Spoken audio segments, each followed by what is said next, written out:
Salam alaikum. Vous m'entendez? Salam alaikum. Oui, Ah, d'accord. d'accord. Vous êtes le volume. Donc, on va commencer tout de suite, pendant quelques minutes, le deuxième cours, dont l'intitulé devant vous, c'est l'endocardite infectieuse. Vous m'entendez? Oui, Très, très bien. خضراء وياك هنا ولا لا؟ Donc, ترتبط. Donc, le deuxième cours, c'est l'endocardite infectieuse. C'est une pathologie qui n'est pas fréquente en cardiologie, mais elle est très grave. Ah, elle est très, très grave.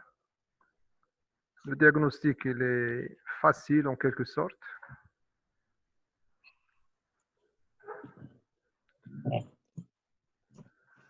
Donc, l'endocardite comme définition, donc l'endocardite, c'est une sorte de septicémie à point de départ cardiaque. L'agent responsable de cette pathologie, c'est une bactérie généralement. Rarement, c'est une levure. Elle touche soit un sujet qui a sans antécédent, soit un patient qui est déjà cardiaque. C'est une pathologie qui touche toute personne. Et comme je viens de vous dire, c'est une septicémie à point de départ cardiaque. Toujours dans la définition, l'endocardite infectieuse, on a deux formes. On a la forme grave, et c'est la forme aiguë, ou bien la forme fulminante, qui réalise une septicémie à germe virulent. Généralement, c'est le staphylocoque.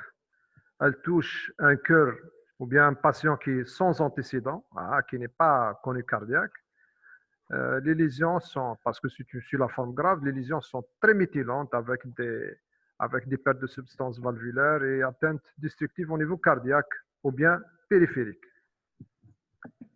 On a la forme subaiguë, c'est la forme la plus fréquente. Elle évolue sur le mode moins aigu, c'est-à-dire forme assez lente.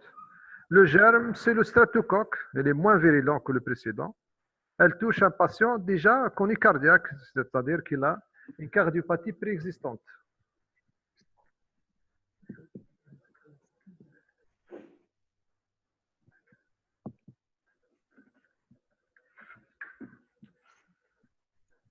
Donc, elle touche déjà un patient qui a un passé cardiaque, c'est-à-dire qu'il a soit un rétrécissement, une histoire de RA, une valvulopathie rhumatismale, aortique, mitrale, etc. Soit c'est un patient qui a déjà connu pour cardiopathie congénitale, c'est-à-dire c'est un patient qui a un passé cardiaque. On a les endocardites infectieuses, une forme particulière qui touche les opérés du cœur. Un patient qui a subi une intervention avec changement d'une valve à cause d'une fuite importante ou bien une sténose. Donc, ils peuvent développer, ce sont des patients très fragiles qui peuvent faire une endocardite infectieuse. Cette endocardite infectieuse, donc, elle peut-être réalise un tableau dans la forme aiguë, surtout si elle est précoce, avant la 12e mois, la 12, soit réalise un tableau de subaigu, c'est-à-dire vient après une année. Donc, elle réalise la forme subaiguë, la forme d'Osler, si elle est tardive. Pourquoi la forme aiguë, si elle est précoce? Généralement parce que l'agent pathogène, c'est un germe nosocomial. On sait très bien que les germes nosocomiaux sont des germes multirésistants aux antibiotiques. L'endocardite infectieuse aussi du cœur droit, c'est-à-dire de la valve tricuspide, elle touche les patients qui ont les toxicomanes, qui font des injections intraveineuses de produits toxiques. Les patients qui ont un pacemaker, pacemaker, c'est un dispositif qu'on le met par voie veineuse au niveau du ventricule droit. Il peut être une source d'endocardite infectieuse par inoculation à partir de la peau. Les dialysés chroniques qui ont un cathéter, c'est-à-dire cathéter pour éventuelle dialyse, sont des patients qui peuvent faire une endocardite infectieuse du corps droit. On réalise un tableau d'insuffisance cardiaque droite, généralement fébrile. Épidémiologique, je dis ça au départ, c'est une affection qui est rare, mais elle est grave. Surtout, c'est vient dans un tableau aigu. L'endocardite infectieuse, ces dernières années, donc avec la fréquence, donc dans le passé, c'était le RA, la première cause, ou bien la cardiopathie la plus fréquente en général. Actuellement, on a les cardiopathies plus fréquentes, sont les cardiopathies dégénératives en rapport avec l'âge. On a des valvulopathies qui sont causées par l'altération progressive des valves, par la dégénérescence qui est liée à l'âge. Dans le passé, le RA, c'était fréquent, mais avec le programme anti-RA, c'est un programme qui a été mis en Algérie en 1976, qui a permis d'éradiquer cette pathologie qui est devenue presque rare. Actuellement, donc, il y a un changement en quelque sorte des étiologies ou des cardiopathies qui exposent à cette endocardite infectieuse. Et il y a une nette prédominance masculine. La mortalité dans cette pathologie elle est de 20% pour la forme subaiguë et elle est à 50% pour la forme, donc elle est presque un cas sur deux de la forme aiguë, décédera dans un tableau généralement soit choc septique, soit un tableau d'insuffisance cardiaque réfractaire au traitement médical. Toujours dans l'épidémie, donc on a dit qu'il y a la forme la plus fréquente, c'est la forme streptococcique, qui réalise une endocardite subaiguë, moins grave, ce n'est pas une endocardite aiguë, le germe c'est le streptocoque. Elle touche surtout les endocardites infectieuses chez un patient qui a déjà une histoire de RA, soit les endocardites tardives des prothèses. La forme, donc les endocardites à staphylocoque, elles touchent les patients qui ont sans antécédent, ou bien les patients qui sont opérés du cœur avec, c'est-à-dire une endocardite chez un opéré de cœur qui est opéré précoce, c'est-à-dire c'est une endocardite d'installation précoce. Avant la première année, on a dit que les endocardites précoces, généralement, c'est des endocardites aiguës. L'agent causal, généralement, c'est presque, donc, plus souvent, c'est un germe qui vient de l'hôpital. L'anapathe, l'étude anatomopathologique des lésions causées par cette pathologie. Donc, on trouve des structures ou bien le substratum anatomique. Donc, on trouve des microbes au niveau dans les pièces d'autopsie, on trouve ce qu'on appelle les végétations. Les végétations, c'est quoi? C'est les structures, bien sûr, ajoutées sur les valves où elles sont colonisées par les bactéries, qui est la source de cette septicémie. L'examen aussi anatomopathologique, on peut avoir des pertes de substance au niveau de ces valves avec des ulcérations à côté de ces végétations. Les lésions valvulaires, donc on a dit que ça peut être une végétation. Cette végétation, c'est une image qu'on la voit par exemple à l'écou ou bien à l'œil nu lors d'un examen biopsique. C'est une structure qui contient des germes, qui contient des globules rouges, des amas globules, des structures qui entourent la valve. Et quand vous avez que la valve, c'est un organe ou bien c'est un tissu mal vascularisé, ce qui explique la difficulté dans le traitement de cette pathologie. On peut avoir des ulcérations, des perforations avec des lésions destructrices dans la forme aiguë, ce qui a été constaté sur les pièces d'anapathe ou bien lors des examens anatomopathologiques. Autre lésion constatée à l'examen anatomopathologique, on peut avoir des anévrismes, des abcès annulaires, c'est-à-dire au niveau de l'anneau aortique, ou bien des abcès au niveau du septum interventriculaire, qui peuvent être responsables même à des troubles conductifs. Les lésions métastatiques infectieuses, on peut avoir des lésions à distance, des lésions rénales, des abcès rénaux, voire même des néphropathies toxiques ou bien septiques. On peut avoir des lésions du foie.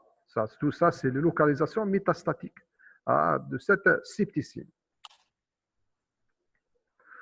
L'endocardite infectieuse, suite à la stimulation antigénique et l'exposition antigène, on peut avoir une réaction immunologique avec formation des complexes humains circulants qui peuvent provoquer des vascularites au niveau vasculaire ou au niveau même rénal, responsable de néphropathie glomérulaire, qui se traduit cliniquement par la constatation d'une protéinurie à l'examen des chimies des urines.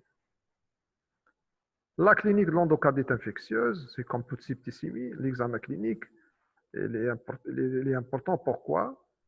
Dans sa première étape, il faut rechercher la porte d'entrée de cette septicémie, ou bien cette endocardite infectieuse, parce que le germe, il a une porte d'entrée pour entrer au niveau du cœur. La porte d'entrée la plus fréquente, c'est dentaire. L'endocardite infectieuse, généralement, elle vient suite à des soins dentaires mal protégés chez un cardiaque ou bien chez un dentiste qui ne respecte pas l'asepsie ou bien les règles d'asepsie. La porte d'entrée peut être digestive, une gastrite, peut-être même urinaire, une infection urinaire, ça peut être ORL, n'importe quel. Donc, n'importe quel foyer peut être l'origine de cette endocardite infectieuse. Après la porte d'entrée, on cherche les signes en faveur de l'endocardite infectieuse. On a des signes généraux, signes cardiaques et signes extracardiaques. Signes généraux, l'endocardite infectieuse, elle provoque une altération de l'état général. Elle entraîne une altération de l'état général, une fièvre, une asthénie, un maigrissement, une faiblesse. On peut avoir même une splénomégalie à l'examen clinique qui traduit un état infectieux. L'examen cardiologique, en cas d'endocardite infectieuse, on trouve un souffle. Un souffle traduit une atteinte valvulaire. On peut avoir en cas d'endocardite infectieuse, s'il y a une lésion importante de la valve, s'il y a une fuite importante, on peut avoir même un dépassement des mécanismes cardiaques, on peut avoir une insuffisance cardiaque. Une insuffisance cardiaque fébrile, c'est une endocardite infectieuse jusqu'à preuve du contraire. Autres signes extracardiaques qu'on peut les avoir en cas d'endocardite infectieuse, c'est des lésions cutanées, des pétichies, des nodules, etc. On peut avoir même des signes neurologiques qui traduisent une localisation secondaire, c'est-à-dire un métastase cérébral, un métastase septique. Migration d'un embole peut provoquer un AVC septique ischémique. D'ailleurs, tout signe neurologique fébrile doit conduire à une auscultation cardiaque à la recherche d'un souffle et doit évoquer une endocardite infectieuse. Tout souffle plus fièvre, c'est une endocardite infectieuse jusqu'à preuve du contraire. Donc, les signes neurologiques, les signes cardiaques auscultatoires, doivent toujours rechercher en cas chez un patient qui présente une fièvre, surtout s'il ne répond pas au traitement médical antibiotique habituel.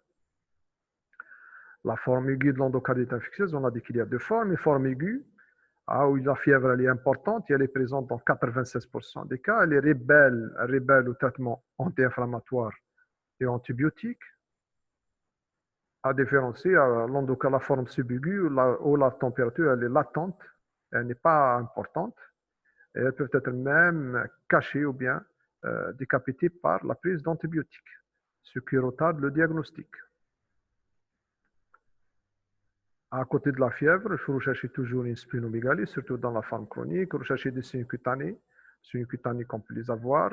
On peut avoir des faux panaris, c'est-à-dire on va avoir des faux panaris au niveau des pulpes des doigts ou bien des orteils. On peut avoir un érythème, ça c'est spécifique de l'endocardite infectieuse. On peut avoir des pétichies. L'endocardite infectieuse peut être aussi cliniquement révélée par une complication, une insuffisance cardiaque fébrile, devant un infarctus myocarde suite à une migration d'une végétation dans une artère coronaire responsable d'un infarctus myocardique. L'endocardite infectieuse suite à le développement d'un abcès dans le septum interventriculaire peut être responsable d'un trouble de conduction avec un bloc auriculo-ventriculaire, une bradycardie importante, suite à l'empêchement de la conduction auriculo-ventriculaire normale.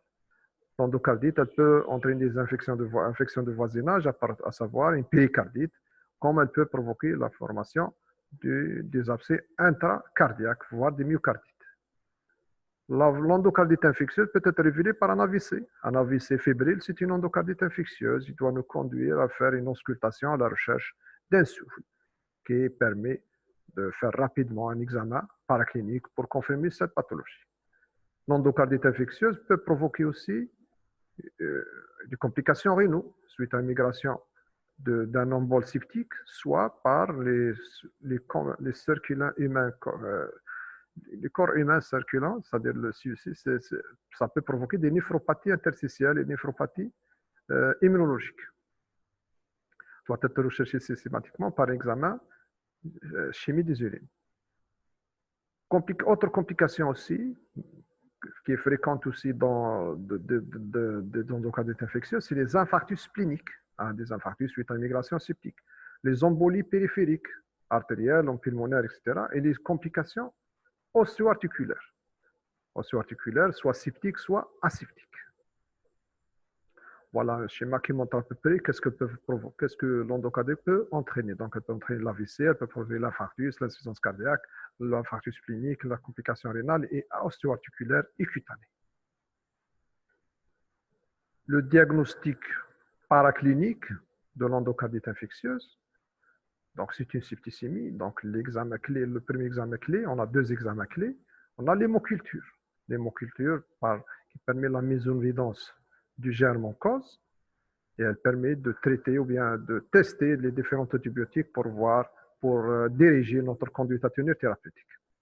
Il y a des critères pour parler d'hémoculture positive. Il faut qu'il y ait une persistance de positivité à un germe, c'est-à-dire qu'il faut avoir deux échantillons sanguins prélevés à plus de 2 intervalles avec un seul germe, déjà connu cause d'endocardite infectieuse, ou bien avoir 3 échantillons positifs dans un intervalle plus d'une heure de temps. C'est-à-dire qu'il faut avoir plusieurs prélèvements qui ont été faits sur un intervalle d'une heure de temps pour avoir positif, pour dire que c'est une endocardite infectieuse. Il faut toujours une confirmation. Il y a des hémocultures, il faut faire attention, qui peuvent être négatives suite à un développement intracellulaire de cette bactérie, ce qui le rend inaccessible. Dans cette situation, il faut recourir à ce qu'on appelle la sérologie et à la PCR pour confirmer le diagnostic. On a les endocardites infectieuses négativées par l'antibiothérapie, il faut faire attention, surtout dans la forme subaiguë. L'échocardiographie, c'est le deuxième examen clé pour confirmer le diagnostic. Il permet la mise en évidence de l'image spécifique ou bien pathognomonique de l'endocardite infectieuse, c'est la mise en évidence d'une végétation, ou bien par la mise en évidence d'une complication, un abcès septal qui peut être en rapport avec une endocardite infectieuse. L'échographie aussi, elle permet un bilan lésionnel, qu'est-ce qu'il y a comme dégâts au niveau cardiaque provoqués par cette endocardite infectieuse. Voilà un schéma, une image échographique. On voit sur cette coupe l'aorte, la valve aortique qui est en contact avec le ventricule gauche. On voit une image surajoutée. Ça, c'est une image en rapport avec une végétation. C'est typiquement spécifique de l'endocardite infectieuse. Voilà c'est une image de végétation. C'est une image surajoutée sur la valve. Si on voit ça, c'est une endocardite infectieuse jusqu'à preuve du contraire, surtout s'il y a un contexte infectieux, à savoir une fièvre.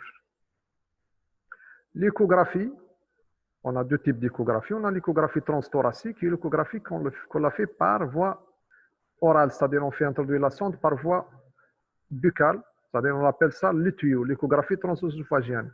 L'échographie transthoracique, c'est qui est faite sur le thorax directement, donc elle permet, c'est un examen qui est sensible à 70%. Le tuyau, elle permet de voir plus clair et elle a une grande sensibilité pour confirmer le diagnostic. Elle permet le diagnostic dans 90% des cas de sensibilité avec une spécificité de 85%. C'est-à-dire le tuyau, elle est plus sensible et plus spécifique que l'échographie transthoracique. L'échographie transœsophagienne, c'est un examen qu'on le fait surtout en cas chez les patients opérés du cœur où il y a une difficulté de voir les prothèses par voie extra-œsophagienne. Les images qui sont cherchées en cas d'endocardite infectieuse, qui sont en faveur d'endocardite, c'est les végétations, c'est les abcès, c'est les anévrismes, c'est les perforations, c'est les désinsérations des prothèses. Si on voit une prothèse mécanique, une bioprothèse désinsérée, c'est en faveur d'une lésion destructive provoquée par cette endocardite infectieuse.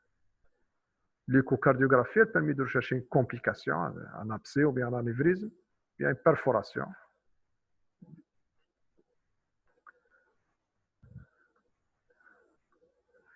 À côté, donc, les deux examens clés, c'est l'hémoculture et l'échocardiographie. Actuellement, il y a une introduction de l'IRM cardiaque, ce n'est pas mentionné dans le cours, et le PET scan. Ces deux examens sont utilisés à l'étranger, c'est-à-dire ailleurs, pour confirmer le diagnostic, elles permettent la mise en évidence des végétations et des structures en faveur de l'endocardite infectieuse. Malheureusement, elles ne sont pas introduites chez nous en Algérie. Autre examen qui permet de nous orienter ou bien peuvent affiner le diagnostic, c'est l'AVS. À l'AVS, en cas d'endocardite infectieuse, c'est normal, on trouve un syndrome inflammatoire, un VS accéléré, une hyperleucocytose, une hypergamma. On peut avoir même une hématurie microscopique en rapport avec une atteinte rénale par du complexe humain circulant. Ça, c'est pour les critères mineurs. On a des critères majeurs dans l'endocardite infectieuse et on a des critères mineurs. Les critères majeurs, c'est l'échographie, c'est l'hémoculture. Les critères mineurs, c'est les autres signes, à savoir la fièvre, les phénomènes vasculaires, les signes cutanés et les hémocultures qui ne réunissent pas les critères déjà cités, c'est-à-dire un germe communément trouvé 2 fois ou bien 3 fois dans 1 heure de temps, c'est-à-dire des hémocultures qui ne répondent pas aux critères déjà cités. Ça, c'est pour les critères mineurs. Ces critères, on les utilise pour le diagnostic positif. D'ailleurs, pour parler d'endocardite infectieuse certaine, elle est certaine si on a 2 critères majeurs, c'est-à-dire hémoculture plus échocardiographie. Ou bien certaine si on a un critère majeur, soit échographique, soit hémoculture, plus 3 critères mineurs, ou bien il faut avoir 5 critères mineurs déjà cités pour dire que c'est une endocardite infectieuse certaine. Si on a un seul critère avec un critère mineur, ou bien 3 critères mineurs, c'est-à-dire moins que ça, donc on parle d'endocardite possible. Elle est rejetée si on n'a pas de critère majeur. Arrivons au chapitre, donc le dernier chapitre, ou bien avant le dernier, le traitement de l'endocardite infectieuse. Comme je viens de vous dire, c'est une septicémie, septicémie à point de départ cardiaque, où il y a des végétations qui contiennent une forte concentration des bactéries. Et quand vous savez bien que les valves sont mal vascularisées, donc l'endocardite infectieuse nécessite l'utilisation d'un fort dosage d'antibiothérapie et l'usage par voie parentérale pour mouiller ou bien faire